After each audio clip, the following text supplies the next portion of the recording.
Hi, my name is Maranda Hough. Hi, I'm Travis Hough. I'm a born and raised Montanan, I am a Montana resident. and my passion is hunting the West. Finding big game hunting spots can be difficult at times. That's why I use e-scouting before every one of my big game hunts. Here's a few tips and tactics that you can use before your next big game hunt. Looking at the entire state that you're going to be hunting can be extremely overwhelming sometimes. When starting out, I normally like to start with the National Forest layer, strictly because of its sheer size and it normally seems to hold better big game habitat. State land and BLM layers will normally be adjacent to National Forest layers and are a good avenue, but just starting out, I normally like to start with the National Forest layer. One thing to keep in mind when you start looking at your map for the first time is the remoteness of the area that you're looking at. When you pick more remote spots that might be a little bit further from a big city or a big town, it's gonna help keep the amount of hunters in your area down. The next thing I like to do after determining an area is looking at the harvest reports of the area. I like to analyze this from top to bottom. So when you look at a unit that has an extremely high success rate with an extremely high amount of hunters,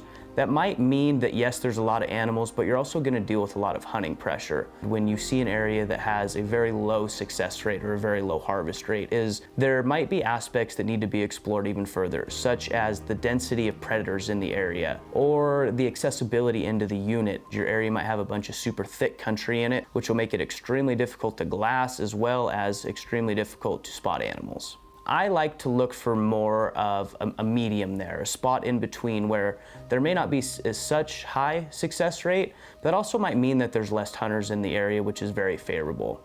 When you start getting into very low success rate, that could mean a few different things. Could mean that your animal density is just not there or that the terrain is extremely difficult to traverse through. So after we've analyzed the harvest reports and the success rates of a certain region, we'll dive a little bit deeper into that area using satellite maps and hybrid maps.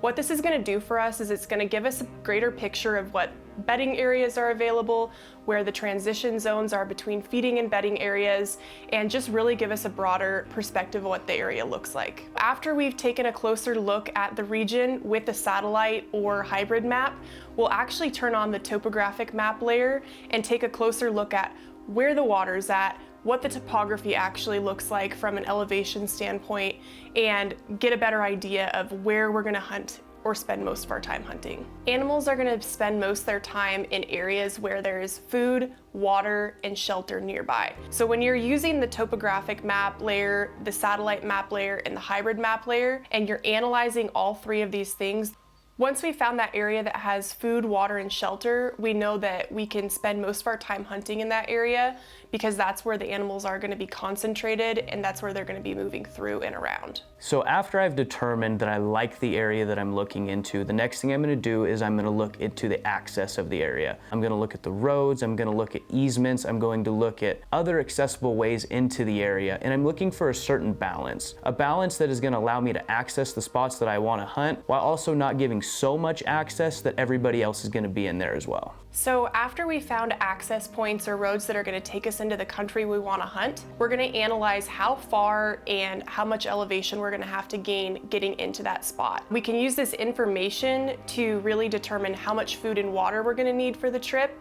and also what kind of conditioning we need to be in physically in order to really take on this hunt and get the most out of it. Taking a look at where the roads are and how you're going to access the land you're going to hunt is also going to be important for you to determine how much time it's going to take you to get into that spot and allow you to make a decision if that's going to be a morning hunt or an evening hunt type situation, or if you're going to need to utilize all day or multiple days to hunt that area. If it takes us a long time to hike into a spot, we have to determine if we want to spend multiple days in that area or if we want to choose a spot that's going to be more mobile and allow us to jump into different areas more frequently to cover more ground. If you're dealing with a limited amount of time to hunt, choosing those locations where it's going to take you a full day to hike in and a full day to hike out might not be the best option for you, because when you hike into those places, you're kind of putting all your eggs in one basket.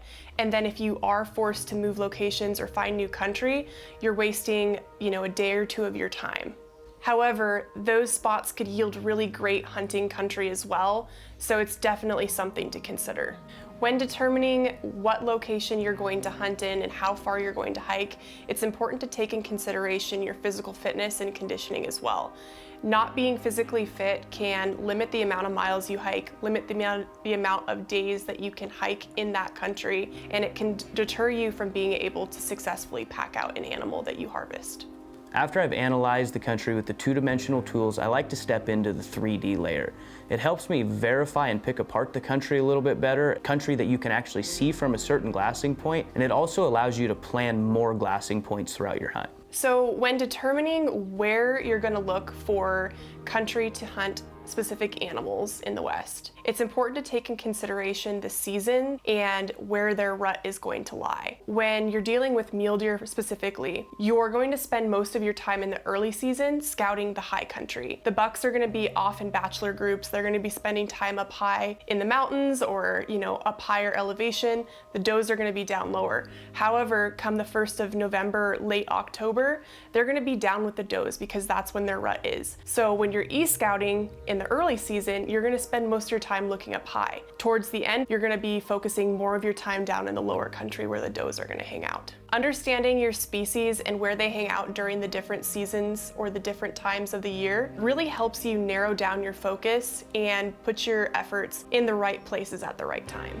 Applying all these steps will really help you narrow down the amount of land you have to choose from. It'll also save you a ton of time on the front end, and it'll keep you from going into country that is less favorable. The more work you do on the front end, the better time you're gonna have once you actually get into the hunt. At the end of the day, the goal is to have a successful hunt, and without e-scouting, you're really limiting the amount of knowledge you can be carrying into a hunt. By practicing e-scouting, you're going to be able to analyze hunting ground better, you're going to be able to navigate that hunting ground better, and you're going to be able to provide yourself with more opportunities. Hopefully you were able to pull some value from these tips and strategies that we shared today and find more success in your upcoming big game season. If you want to follow along with my hunting season, you can follow me on Instagram at Travis Hough. If you'd like to follow along with my big game hunting season, you can find me at Maranda.Hough on Instagram. Good luck out there.